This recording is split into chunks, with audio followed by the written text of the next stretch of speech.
And we're live. Whoa.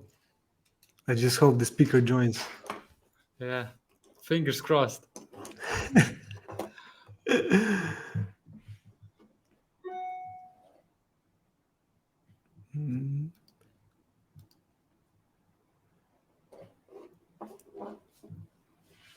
What's been going on, Jure? A lot, man. A lot. A lot of exciting things lately. Really happy with what we are doing right now regarding the TikTok content creation. So I think we did a great upgrade there. So yeah. Oh, yeah. Super excited about the upcoming weeks, man. Yeah, because we love TikTok. Oh, it says on the video. Whoa, what? Yeah, the first Man, time on this platform. You I did like your it. homework, huh? Yep, Yeah. Awesome. extra hours. Always.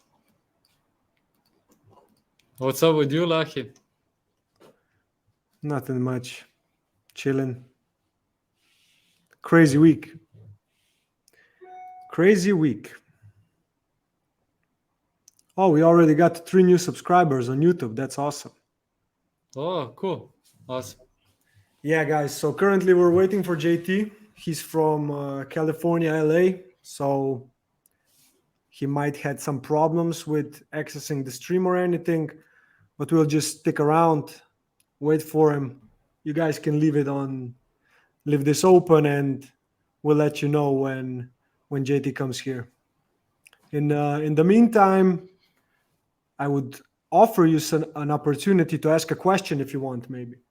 Just write it in the comments, and while we wait for JT, Yura and I can give you some answers.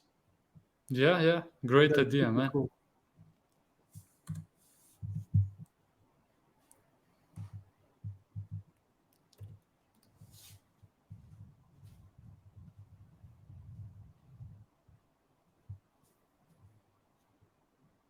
Oh, Buzzwords asked us. Uh-oh. Uh-oh. Uh-oh. Here we go. Yo, what's up, man? How we doing? Yeah, we're good, JT. You? Great. Doing great. Didn't recognize you without the hat, man. Should I put a hat on so people I can don't know, man.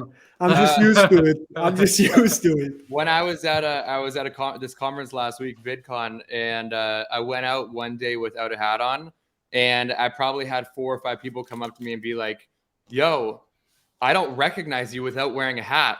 So I'm like, "Shit, like maybe this might need to be like a thing that I brand as like I only wear hats now. I don't have hair." And yeah. Man. No, it Awesome, looks man. good. Looks good, man. Oh, and it used to be blonde, right? It was blonde. I had my engagement party a week ago, and so my fiance was like, "Look, your hair's it was grown out too." So at the end, it was like a little blonde, and she was like, you can't have your hair like that for the engagement party." Oh, so yeah. I cut it. We gotta listen. We gotta listen to our wives, right? Done with the blonde for now. I did like the blonde though, so eventually maybe I'll go back, but for now, a little switch up. After the marriage, huh?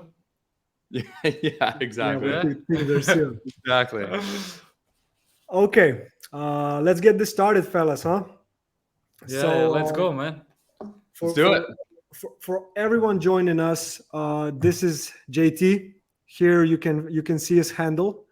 I would advise you really much to follow this guy on TikTok, LinkedIn, also Instagram, but we'll talk about Instagram later. So make sure you follow him on LinkedIn and on TikTok. I personally really want to thank you for joining, man. This might sound like I'm overreacting, but I've been following your content for 2 years, and you just pointed me in the right direction. And I can like now say that this company we founded, Buzzverse, it's like I can say thanks to you. Like the way we're navigating it and stuff, you help with this a lot. So I really appreciate it. Thank you, bro. That's awesome. Yeah, just Really, so really you know. Thank you, man. I really appreciate that. It's dude, it's only been a couple of years since I've got on TikTok, particularly in business. Has only been business kind of TikTok. Only been like a year and a couple of months. And so I think I like to use myself as a case study for anybody of like a lot of shit can change in a very quick amount of time when you like put in the work. So I'm stoked for you guys. And I also just feel grateful to be like somebody that is helping people and sparking something for them to be like, let's go do some shit. Yeah, man, definitely. And like right next to me, you can see Jure. He's one of the co-founders of the company. Just Yo, to man. introduce you a bit, he's up, like bro? a mastermind when it comes to like basically ads, paid media, stuff like that. Uh, Built two successful companies over like I don't know how many millions spent in Facebook ads. But now we're building this company together because we think TikTok is the next big thing. So just so you know who you're talking with, Cool. and yeah, Nice this to will meet be you, man. Nice to meet you too, bro. Where are you guys? in Slovenia. Both of you are in Slovenia? Yeah. We have the same name, and we are both in Slovenia. Yeah. Cool. Yeah, there's only 2 million people, and half of those people are named Jure. Yeah. We are not that original and creative, man. That's amazing. Yeah. Very cool. Hey, And are people already in here? Can they write in comments during this at all? Can we see like anything that they're writing? yeah, there's already 2 comments. One of them is from Cool. Kane. JT is fucking goated. So yeah, you have another fan waiting there. And the other one is from Isaac. Tell me more about Buzzer Beaters. What's your vision and concept? And as we go through this, we really want to keep this a simple like conversation. Just tackle around some topics. I have some shit prepared, but we just want to keep it flowy. Just like Cool. have fun. And yeah. So JT, look, I could have an introduction from my perspective, but why don't you tell us like who you are, how you started with TikTok, and what you're doing right now? Cool. So again, grateful for the opportunity to do things like this. The way that I talk about like how I actually started on TikTok was I was posting a lot on Instagram in the fitness, health, and wellness world. That was kind of like my first content career. After playing pro hockey, I retired in pro hockey 2017. Got immediately into content, started doing fitness stuff. Instagram was becoming a platform that you could build a business on. And I saw that firsthand from my fiance, who was building her own platform in fitness and wellness. And so that was what I wanted to do. Started going really hard in that. And then the pandemic happened. When the pandemic happened, I was already scrolling on TikTok and posting a little bit. And posts that I would make that I would post on Instagram, I would post the same thing on TikTok. And on TikTok, I would get 10 times the amount of traction. And I would be like, why? So for me, I was kind of like, why am I still posting more on Instagram when I could post on TikTok? Also, scrolling on TikTok was so much more enjoyable. I was just like, I love the experience of scrolling here more than I do when I'm scrolling on Instagram. And so I kind of fell in love with the platform to the point where I started having convos with one of my buddies of like, yo, let's do something real on this. Like Charlie D'Amelio was becoming really big. TikTok houses were becoming really big. And we saw that there was a big gap that like all these TikTok houses were like 19-year-old kids doing dances. There was no adults doing TikTok houses, and there was no like people that were really like regular living 9 to 5, doing like working their own jobs or owning their own companies, but like entrepreneurial kind of adult. And so we were like, let's start the first TikTok house. So we started a TikTok house for adults. That was kind of like if anybody had seen MTV Real World. It was just, the thesis was, let's put 10 people in a house, film it, and have them all be like regular people, not like massive influencers, like regular people in a house together, see the vibe, see if we can make some good content out of it. And this was like a project for me because, again, like pandemic stopped a lot of the things that I was doing for my business. So that project, we called it Honey House, that like really took off for us. We went from 0 to 1.1 million in 60 days. So in 2 months of being in the house, we went from 0 to 1 million. And I also got a lot of press from it. Like we had a full story on E! News, Business Insider, Yahoo News. Like a lot of these things were published. We're doing stories on our house and how we had done it. So that really like got me the clout of being like a TikTok expert. And then brands started hitting me up saying, can you teach us how to do TikTok? A lot of the brands that I was working with that cut their costs at pandemic were like, hey, now we want to put investment into TikTok. Can you teach us how to do TikTok? So I was kind of like at this moment of maybe I love the strategy side of shit. Like maybe I'll do the strategy for some of these brands and see if I enjoy it. So that's what I ended up doing. A couple of the brands like really popped off, and that turned into this agency that I have now, which is us teaching companies how to do TikTok and then recruiting. If they don't have somebody to actually film it, we'll go and find them a TikToker who will then become an employee, not like an influencer, not like a brand deal, like literally like an employee that you pull from the content world to be somebody that is in your office every day filming a video on the internal stuff that's going on. And so those are the kind of things that we're doing as a company. And then I'm making videos about that kind of stuff as a creator. That's amazing, man. You have like any we'll go into storytelling now. I know you're like a fan of it, but let's start the storytelling part by you telling us a story. Like just one thing that pops in your mind from the journey so far that you liked most and like really stuck with you. I like telling this story. There's a bunch I could tell, but this one that just pops up in my head because a lot of the people that are listening are probably in the like company kind of world, either businesses or creators that are working with businesses, of just like the power of TikTok. When we were finishing the end of season 2 of Honey House, we had started working with brands, particularly this one brand called Poppy, who paid us a good chunk of money to make videos with our team and then send them to them, who was going to post it on their page. And so we like worked really hard on these videos. We for sure thought they were going to go viral. We had spent a lot of time on them. We had posted similar videos on our platform that had gone viral. So we were like, these are going to be viral videos. We sent all of these over to them. They posted all 10 of them. All 10 of them flopped. None of them worked. And so when that happened, I was like, shit, like this method that works on Instagram of getting really high quality content from somebody else that doesn't work for the company and then reposting it as your own and tagging them, which really works on Instagram, does not work on TikTok. So then I was like, shit, like if that didn't work, maybe just try talking into the camera and telling your story and being like, and they have a story of they were on Shark Tank and like, you know, she was pregnant when she was on Shark Tank.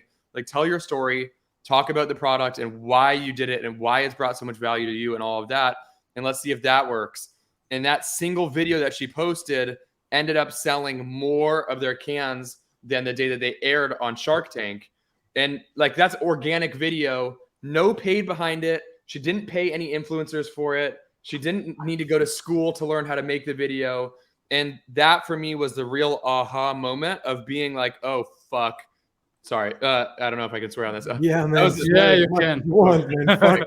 That was the aha moment for me of being like, wow, TikTok isn't just a place where you can get 1 million views. Like if you do it the right way, people will buy the product. It'll go from them seeing the product for the first time. So technically, like what in marketing terms is full funnel. People will see the product for the first time and go all the way to actually purchasing the product if the videos are done right. And so that was like a big moment for me to be like, this is something I want to put a lot more time into with other companies. That's what I do today. Man, you run a company, right? It's Barnett X. Correct. Yeah. And I saw you offer like many different styles of collaboration. Which one is like the MVP? The two main things that we do are the recruiting side, which I would say is recruiting side is probably moving a little bit faster because that can scale without me being in the process of it.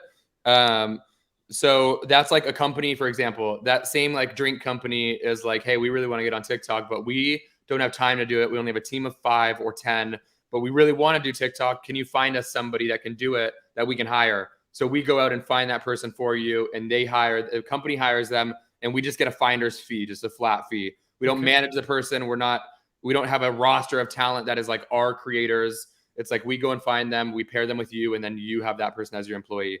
That's probably like the MVP right now. And then the second thing, we really only do 2 main things. The second thing is if that company wants, or any company wants, like more specific advice on their content, we will sit in a meeting like this with anybody from the company and really teach them how to like tell their story and make videos organically.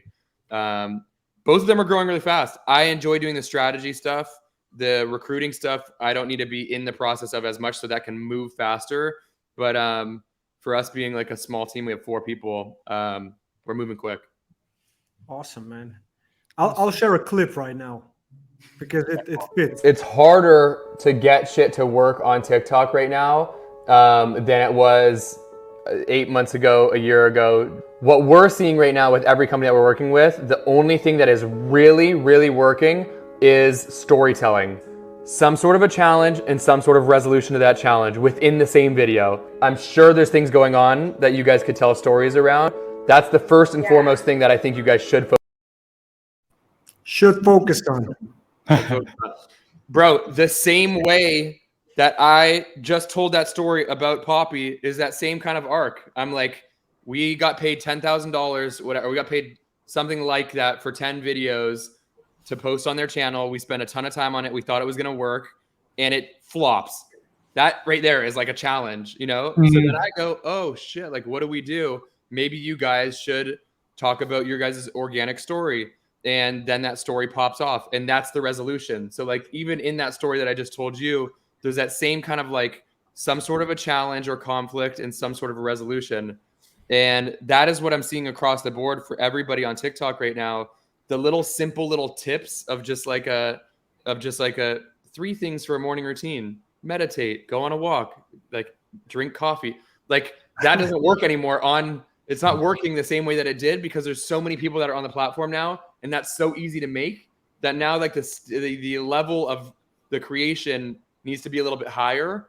And so what everybody should be thinking about, that I think, is the storytelling, like a traditional storytelling arc with some sort of a challenge, some sort of a resolution, and that's what we're seeing work. Yeah, and just like start with a good attention grabber or hook, right? Finishing up with a call to action. This is something like we really discovered in like when we started working that also is super necessary. Those first 2-3 seconds of the video, and we're talking about ads here, so it's really and the basically the process is very similar to organic content on TikTok, and it's just not that sales oriented, but it needs to have this kind of a approach of focusing on the first part of the video and really trying to get the attention. Then, as you said, context needs to be good, needs to be interesting, tell about the product, and then call to action. Yeah, because dude, if you think about it, the best ads are going to be videos that don't feel like ads. Yeah. You know, it's going to be a video that you're like, oh, like this is like a really interesting video that I want to watch. And then at the end, you're like, what is that product that they have? Or like, where can I find this? It was the direct selling where it's in your face. We're doing a limited time offer for 15% and like get on there. Like nobody wants to see that now. It's just been done too much for so long that now we're like leaning away from the very direct selling in your face. And so now what works is people being more value driven content that people want to watch that happens to be an ad. You know, something that somebody can take something away from it. Even if they don't buy the product, they can still be like, oh, that video like really helped me with something. So it makes sense that the beginning of it needs to be intriguing. It makes sense that it needs to be value driven. It makes sense that it needs to come off less salesy and more authentic. All of it is just people. Yeah. And on that note, people are becoming brands. Like this is the diversion between brands, actual brand profiles on TikTok and creator profiles on TikTok. It's like not even with the good creators, it's not even visible anymore. And people already trust the person. They don't actually trust the brand, and the person actually makes them trust the brand. What do you think about that? I think if you look at history, if you go back like 60 years, there was way more of a trust into a corporation than there was into a person. So you couldn't start a personal brand and it be immediately trustworthy the way that it is now. Now it's flipped to where people trust individuals more than they trust corporations. So if you see somebody come across your timeline that is a human being's name with a human being's image, you're going to subconsciously have more of a trust towards that than you do if you just see a random brand logo with a brand name attached to it. So I think just because of that reason, I think it's easier to grow a page as a person than it is as a brand. I think it's also easier to sell products now as a person than it is as a brand page until you build that credibility. You know, like selling a soda that nobody has any idea who you are, and you just coming across my timeline and talking about your soda is going to be harder to sell than Coca-Cola posting something, because Coca-Cola has that brand trust and that affinity already. But at the same time, for anybody that's just starting out, running something through your personal page is going to give you a lot more of a chance than running something through your brand page, because when you're just starting out, the trust towards a human being is way higher. So take that how you will. I'm not impartial towards all the companies we work with starting a brand account through their founder. I'm like, if you want to go hard with it through your personal account, great, do that. If you don't want to do that, that's okay. You don't need to, but you need to have a human being in the content, because the people will trust a human being more than they trust just a product. Yeah, definitely. And like when it comes to even companies, like what would you say to a company? How do you build that relationship? And like how should a company present themselves on TikTok? What's different? Like you said, authenticity, but like let's keep it going a bit. I think they present themselves as close to a human being as possible. So like if they're what up, Haley? What up, Haley? Yo. This is Haley, who does all of our brand partnerships. Haley, were you looking for the video for the stream or? Sorry, my mic was cutting out. Okay, yeah, good. You can stick around if you want to. Okay, I'm going to continue. So what I would say is I think that people should do whatever they would like to do. I think that if you want to run your stuff through a human being's account, you can do that. If you want to run your stuff through a brand's account, you can do that. I think that it just needs to be the content needs to be as close to a human being as possible, in the sense of you just want to give off the vibe that you have a personality, that you're relatable, and that you know where the audience is coming from, so that they trust what you're selling. It's very hard to do that if all the videos are just like of this coffee cup and I'm not in it and it's just this. It's like, how can people relate to that or like really understand where you're coming from? And so it doesn't need to be like, brands do things where they animate their, like if you see a company like Ryanair on TikTok, like they animate like their plane and put like eyes and a mouth on their plane to give it like a human kind of feel, and that builds a personality around it. So it doesn't need to necessarily be like your founder that's in the content. It doesn't necessarily need to be a person on your team that's in the content. It just needs to be somewhat more relatable and human. Nice. So, and like when it comes to those type of companies where it's a bit difficult to do this, are there any alternatives that you could use? Is it like choosing creators or someone else to do that shit for you? What would you say? It's hard to do it through like, so obviously you can get other people to film the content for you. The hard thing about going to like a real traditional agency for TikTok, you need to be posting a lot. So like say you even just need to post one video a day, which I think you should be posting more. To post one video a day and have it be a human that's in the content that is relatable and knows where your audience is at and can understand your product enough to provide value to the audience to get them to buy. To get an agency to film videos that are quality like that with 30 videos a month is going to be so expensive that I think it is a smarter play to hire a kid out of college, a creator that's getting undervalued in their own content, somebody that like wants to work for a company and just wants to make content on the side, because it'll be more affordable for you. You'll be able to pay less and you'll get somebody that's dedicated to your page that understands your audience and where they're at. Whereas for an agency, if you go and hire an agency, that one person that's running your account now is also running 8 other companies' accounts, because that's how the agency can scale. And so it's watered down every time that they go into your account.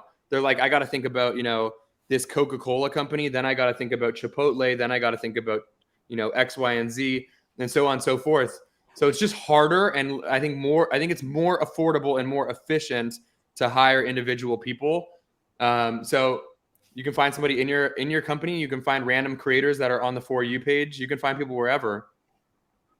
Hey, JT, one question from my side. What would be like the upsides and the downsides of having one dedicated person versus 3 or 5? You can have multiple people running the account if they all are cohesive and they all are like on the same team. Like if you have videos with them in the same room together and then it's like our content team, then that makes sense. If you have 5 people that are in 5 different countries and they never meet each other and all of their backgrounds are different and all of the things that they do are different, when you're scrolling, the people are going to be, the audience that's seeing it is going to be like, wow, I'm so confused. There's this person and then there's this person and there's this vibe. And it's just like, it's all over the place. The main thing that you want is just for people to have a clear understanding of what your page is about and what the value is that you're providing. So like 5 people is fine if they're all on the same page and they're all doing the same kind of stuff and they mesh, do it. That's amazing. I think a really underutilized play is actually having like 10 people from a team that are in-house together and all of them being people on the page, like a real TV show. But the real, like at the bottom of it all, what you really need to just be focusing on is when people come to our page, do they understand the value that we're giving? And is it streamlined? Like, is it cohesive along our page? If it is, you're in a good place. Awesome.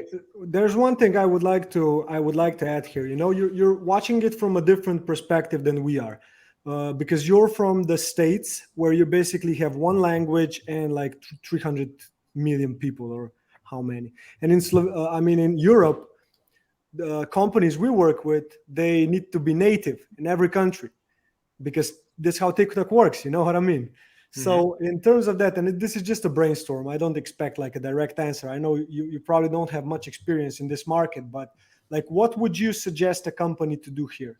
Is this the right approach to find local people to have local accounts and then put out local content around the company?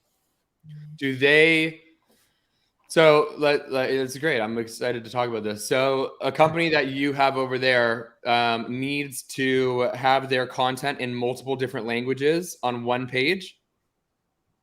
No, that it can be separate pages as well. Separate pages. So let's say okay. one company is operating in 5 different markets with separate languages. What would you suggest?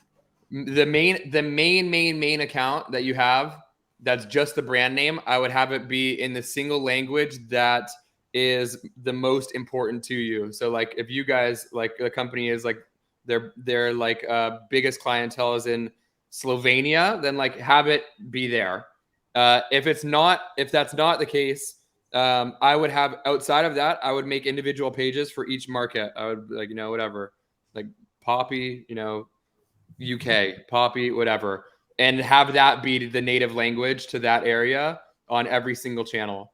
Because I feel like that the page is going to be too confusing. And then the audience that sees it is going to be like, oh, they're going to see, once they see 2 posts that are in different language, they're like, oh, this isn't my page. I don't understand this. I'm going to unfollow it. So that's kind of my recommendation. Yeah. Okay. Because like when you even look at the trends going on in a separate country, it's just so different, even from the vibe and what's like, how the creators are behaving, what are the trending sounds, stuff like that. Some of it is connected, like globally, of course. But when it really comes down to like putting out quality content on TikTok, I think this really matters to have like local people from local countries, from different countries, run the page, because they are the best at knowing what's the trend. And you as a creator yourself, what would be some tips like you could give people who do that?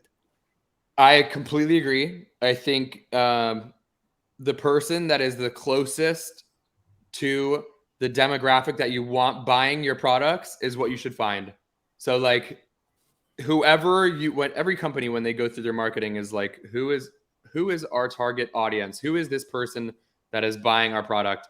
If you haven't done that as a company, you definitely need to. That's like even before you launch a product, you should know who you're making it for.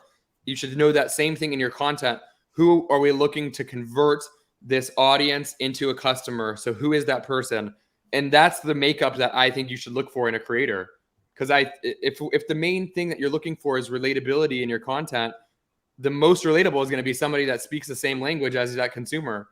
So like when companies come to us and they're like, hey, we want to find a creator, the first thing we ask is who's buying the product. And then we take that exact kind of like demo and archetype. And that's what we look for in the creator that we're searching for. It's not like, who's your favorite creator on TikTok? Let's go find somebody that's the same as them. It's who makes good enough content stylistically that you guys like their content, that is relatable enough to your audience that when your audience sees them, they're going to be like, I fuck with this person. I want to follow them. And then I'll buy the product. I understand. Yeah. What do you think about that, Yuri? Awesome. Amazing approach, because I think, like you said, GT, so about like usually it's, I follow this guy on TikTok and I want to have a similar type of content that he or she has. So I think it's a great approach to actually go from the persona angle. So it's really smart. And the content is important. Like you can't go to somebody that's just in your demo that doesn't make content or is like, their content's terrible and you don't enjoy it and it doesn't fit. There's a balance between the two of those. But it really should be somebody that is in it. It should be prioritized that it's somebody that's at least in your demo, like your broader demo. I think most companies have at least a couple different people that are purchasing, the mom that is in the suburbs that is buying for all of the family. Then like, the female that's in 20 to 30 range that is like out of college that is buying the product too. So I think you have those demos. I think it needs to be somebody that fits at least one of those demos. And then you look at the content that they're making and you're like, cool, this is somebody that fits the demo and makes good content. Yeah. JT, what do you actually look at when you do an audit of the person that is a potential hire for the company, when you do the recruiting for the company? What do you actually look at? Great question. What we look for is what we think companies need and what companies have told us that they're looking for. And so what the criteria that we kind of look off of is basically 5 things. The first thing is kind of brand safety, like on their content is everything like something that is safe enough for them to represent a brand. The same way as an employee, you kind of do like a background check of their content and make sure everything's brand safe. You would be surprised at the amount of people that we have to cut out because they're not brand safe. So that's the first thing. The second thing is, are they making content that is good enough? And what I mean by that is, if you're scrolling on TikTok, what is it contextual to the platform to where it fits in to where you would consider watching it? And even to go deeper in that, if you see a video that is reposted from Instagram that has Instagram's writing on it and is like filtered and has like, the Instagram's people tagged in it, you're going to scroll immediately because you feel subconsciously that it is not from the platform. So like that's the first thing the thing we look at in terms of content first is like, is their content good enough to fit on TikTok? Then the second thing is are they doing a variety of content? Meaning, are they just doing dancing videos and that's it?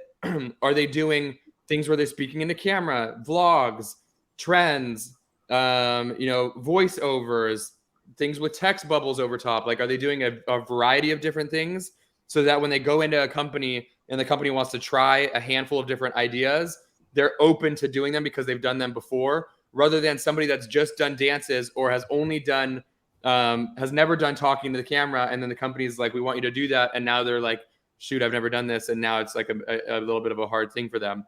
So we look for the variety of content.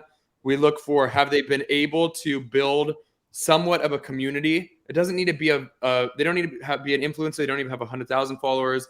But even if they have 3,000, 4,000, 5,000 followers, are they engaging in the comments with their community? Is their community writing in comments and saying things like, oh, where'd you get that shirt? Tell me more about your nutrition. Tell me more about this. Like, just, do they have a community that's kind of bought in? Because that's what they're going to be building for the company. And then the last thing of the 5 is consistency. It doesn't need to be, are they posting 3 times a day every day? But it needs to be over the past 6 months. Are they posting consistently? Are they sticking with it? Are they posting once and then not posting for a month and a half? Are they posting 8 times in a day and then taking 4 weeks off and then coming back and posting 8 times again? So are they being consistent with it? Because that's a big thing for the companies as well. So those are the kind of 5 things that we look for. And that's something that I think every creator should be thinking about when they're making content and trying to be hired by a company. Yeah. Man. Hey, It's thorough. Like we spend probably for every company that we look for a creator on, we probably spend 5-6 hours going through all of the people that apply to look at all of their content and go through that criteria and be like, this person's amazing, but this company wants to do voiceovers and vlogs and this kind of thing. We can't put that person in that position because they don't make anything like that, you know? So it needs to be thorough in my eyes for them to be a creator that's going to work long term. So I think we kind of try to pride ourselves on like going deep into it. awesome, man. Is it scalable? Like, how do you scale a company like that? I mean, Yeah, I have put together pretty rigorous like video follow-alongs of me going through creators and kind of like looking at those criterias and prioritizing and talking into the camera for my team to know what I'm looking at. Like, look at how this person titles this video.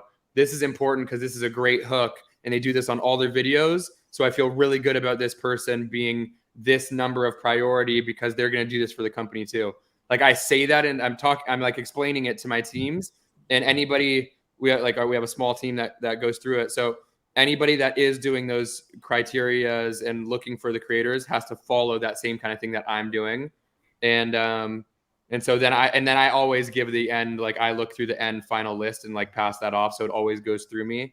That I don't know if I'll ever be able to completely scale, but it's pretty close to being somewhat automated right now. awesome, man. Awesome. And in terms of the future, let's look at in the future a bit. How do you see TikTok evolving? Like, what do you think will happen next on the platform? You can talk about monetization, anything you feel like it should be brought up to the stream. I love TikTok because I think that TikTok is a overall beneficial platform to the world. Like the platform prioritizing authenticity and also giving people tools to become creators, like the tools that they have on the platform, for me, make me passionate towards the platform and being like, I want this to succeed because I think it's a good thing for the world for this to succeed, rather than when I look at something like Instagram, I don't look at, I do look at it as still as a success. Instagram has been so amazing for me over the past, but I think the things that it prioritizes on the platform, I think are different societally than TikTok is. So I like in my own personal way, really want TikTok to succeed. Outside of my own personal opinions, I genuinely do think that they are savages at how smart they are at what they do with their marketing and the innovation and the way that they think about the platform as a whole and what creators are thinking about. Their innovation with it, their monetization of it, which I think can still improve, but I think that they're thinking about it from conversations that I've had. Their long-term thoughts, just the way that they go about it, I see there being at least a good 7-8 year run. Like look at Instagram. We're 10 years into Instagram, and you and I still know people today that are starting companies, and the first thing that they're doing is going and making an Instagram account for the company. You know, so if you think about that, we all three of us in this room know that Instagram is not the place to market your company right now in 2022. We know that it's TikTok and it's other platforms, and Instagram is no longer the number one place to do it.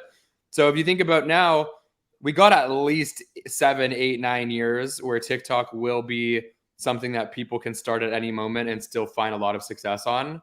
So I'm excited for that. I think that's where I'm placing a lot of my bets. And objectively, I think that there's going to be a really good run with TikTok. Yeah, and in terms of even monetization, right? For how are they including creators? Where you combined, I mean, you compared it to Instagram. Now, if we look at YouTube on the other side, look what YouTube has been doing for creators, and some of the creators on TikTok might run off to YouTube because they are monetized. Tell me what you think about that. Yeah, I think it's smart. I think I look at them as two different things. Nobody right now goes to YouTube to find random new things that they don't already know about. You go onto YouTube with a thought of, I want to see something intentionally. I'm either going to search it or I'm going to be following it already. And so it's going to be, I'm going to find something like that. And then it's going to show me recommended things that are like that I'll follow, that I'll watch, that'll be similar. So you don't go to YouTube with the idea of, I'm going to discover something brand new. Whereas on TikTok, that's kind of the opposite. You go on TikTok to discover new things that you didn't already see and didn't already know about, that are going to hit you in a stumble upon kind of way. They're going to be like, oh, this is amazing. I learned something new. And so I think they play really well together. I think that right now, in my opinion, people on TikTok that are crushing TikTok and doing a good job should be thoughtful of like, what is everybody that is asking me on TikTok asking me about? And how can I go onto something like YouTube and make a more detail-oriented video about that kind of thing on YouTube, and then push people from there to there, and push people from YouTube to find more of your shit on TikTok. So I think they play really nicely together. I think TikTok is obviously testing things to get a little bit more long form. Who knows if it'll get that way? The origin of the company, the origin of the platform isn't the same as YouTube. So who knows if it will? But I think every creator needs to be thinking long-term. And when I think long-term, I do think YouTube more than I think TikTok. And also broad, like the way you're talking, you're like, the companies we work with, especially in the past couple of years, or what Yuri is doing with his other company, WeScale, is like this multi-channel approach. You don't want to be dependent on one platform, right? And like the creators are starting to think like that. And it's not just I'm on Instagram or I'm on TikTok. No, I'm on TikTok, I'm on Instagram, I'm on YouTube, but I like really am good in natively communicating on the platform. Like when you started LinkedIn, I started following you, and your like following grew because you were just natively crushing the platform, providing value. And in this kind of, if we look at it in this way, like new platforms might pop up, but the creators who are like especially following you, for example, who talk a lot about the storytelling and this like approach more than the platform, this works, this is the algorithm, I think they can benefit from it. And when the platform arises, you already know how to get the attention. You already know what to like, how to present yourself and stuff like that. And is this something creators should strive more to work harder on? I agree with you. And I think also it's important to say that you should only go on the amount of platforms that you can take on while enjoying it and doing it thoroughly, you know? Because I think that there's a lot of talk of like, everybody needs to be on every platform just because they are there and people are on them. And I tried that. I've tried that model. I've tried to go and be on as many platforms as possible at the same time. And the hard thing about that is there's so many different, it's such a different mindset in each one and a different formatting in each one that it's almost, to do it by yourself, it's hard to go on to every single one of them and do it right. So what I recommend is go on as many as you can to where you really can go deep. For me, that's like 2 or 3. Like, you know, it was TikTok, Instagram, and LinkedIn that I could really go, feel like I could go hard on consistently at the same time. And then once you really successfully do one of them to the point where you can monetize it or do a handful of brand deals, take that money that you have the brand deal and hire somebody to help you go into these other ones to where it doesn't add more onto your plate, you know? So I think that that's the play that I think people should be thinking about, rather than me as an individual, I need to try and manage 7 different platforms. It's like, pick the ones that you really enjoy, crush those, and then hire somebody to help you crush the other ones when you feel like you've got that one, the ones down that you started with. So that's kind of the way I think about it now. Awesome, man. Just like on this note, also, what about the content? Yeah, how much content do you produce, and how is that possible? What kind of like, how do you fit it in your schedule? The good thing about my content is a lot of it is just the day that I already have, and it's a lot of just me filming shit that I'm already doing. So like this conversation, like we have cameras going that I will film and I'll have clips from, and then I'll be able to post those clips, and that'll be content for me. The editing process for me takes a while, particularly the editing stuff when I'm doing more vlogs where I'm voiceovering things. But I just try to film as much as I can. and then I sit down and I have, luckily on a couple of these, you can schedule things. So on LinkedIn, I try to schedule content. On Instagram, I try to schedule content. TikTok, I do everything in the moment on my own and post it all. And so it just becomes like a little bit of like a pillar. Like TikTok is my top thing. And then I'll watch the TikTok video and I'll write that into a LinkedIn post and schedule it. And then I'll take that TikTok video, save it, and repost and post it to Instagram and schedule it. And then so it's time consuming for when I do it, but luckily I schedule things out for a couple of weeks and then I don't need to go back and do it, and I just focus on TikTok. Because that's your shit and that's what you're good at, right? Yeah. Because TikTok, in the same thing of it being a discovery thing, is an amazing top of funnel, kind of like a top of funnel is a marketing term, awareness place to push people everywhere. So I'll do a TikTok and I'll be like, if you like this, follow me on LinkedIn. And now as I start getting into YouTube, by the way, I'm doing a lot more of these on YouTube. Go check it out there. So TikTok will push people over there, and then I'll repost that from TikTok to every other platform, because all these other platforms are prioritizing TikTok style of content. So it works the best. Take TikTok and use it everywhere else. Yeah, and it's just a discovery platform, right? And the like chances of virality are crazy. Like it will continue to get slimmer, because the more people that go on, the harder it is to grow, the harder it is to go viral, the harder it is to get views. And so there's never been a better time, and there never will be a better time than today to get on TikTok. So yeah, definitely recommend you do it. Yeah, awesome. Hey, Yura, do you maybe have some other questions for JT? JT, I appreciate you. I know we said like half an hour, 45 minutes. So it's been 45 and like hey, I think Lahi, we should actually tackle the questions from the audience and then wrap up, huh? Yeah, and then we'll just wrap it up. So where can you find someone like that? A kid in college looking for a side hustle? There's a couple places you can do it. The first and foremost I would say is go look at hashtags on TikTok. So search hashtags of brands that you like, that like say you're in I keep using food and beverage as an example. Say you're in food and beverage and you're looking for a content creator that is going to be able to come into your account. I would go and search for companies that are in that same kind of niche and use their brand name in the hashtags. Look at people that have made content with that hashtag, go to their page, look at the content that they're posting.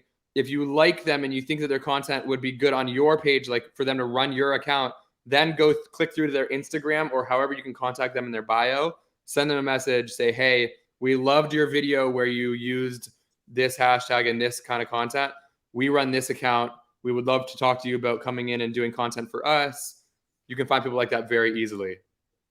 Is a Fiverr or Upwork popular in the States? Yes, but the people that go on that are not the people that you would want to hire for this job, because the people that are because TikTok specific creators are not going and putting themselves on Upwork or Fiverr at this moment. But do you think they'll start to pour there when they see that they have value, or will they stay? I think there'll be more of it. Like I think there'll be more things like what we're doing that are popping up, like more like niche specific TikTok agencies that supply creators will be more of a thing than somebody going on Upwork or Fiverr. Because I think that it's just a different makeup. A lot of these kids that are going and doing that have never heard of either of those or have never used either of those. And so won't go and like build their own independent contractor kind of like job posting. Okay, cool. The next one might be a bit challenging. We have two more, okay? So cool. This one is, this is a good question for both Yura and I, but how would you approach making TikToks as a paid ads agency rather than an agency that creates organic content? Great question. And I think that ads are a little bit different than organic in the sense that it is not in organic, the content needs to be 100% relatable, value driven, all of that shit. If you know you're going to be putting money behind it, sometimes some things that are a little bit more product focused can work. Some things with trending sounds that are a little bit more just the product and with a hook on it that's intriguing, those can work sometimes as ads. So I would say in terms of creating the ad content, first and foremost, you do want to learn how to create organic content, because I think that long term that's going to be most beneficial for you. But I would say make sure you're testing out all different styles. Some shit that's very value driven, that's a storytelling kind of component. Some shit that's very quick and fast paced, that is only product focused. Some things that are trending sounds that you're actually taking part in the trend with the product. I would try all across the board, because you know you're going to be putting paid behind it. And then you just pull the paid off of the ones that don't work and push the ones that do. Time to take notes, guys. I hope you heard it. We'll be sharing this also on after it. So even if you weren't here live, like, yeah, we'll share this. The last question. Where do we want to go? Okay. I think you already talked about this a bit, but what would you say is the biggest difference between TikTok versus Instagram in terms of creative process and creating successful content? Now I would say it's actually a little bit different, because now I actually think that the stuff on Instagram that's being prioritized is also the stuff on TikTok that's being prioritized, because the platform of Instagram has realized that everybody is bouncing over to TikTok. So now they're looking at what are people seeing on TikTok that we can prioritize on Instagram, that will get more people to stay on Instagram, because they can get that same experience on Instagram on Reels. So I would say right now, the creative process and the creation for successful content on Instagram should be the same as it is on TikTok.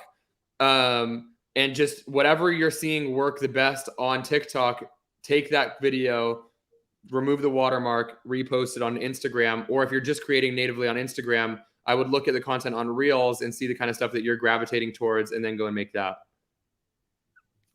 Awesome, man. I hope this answers you guys who posted the questions. Thanks very much for posting them.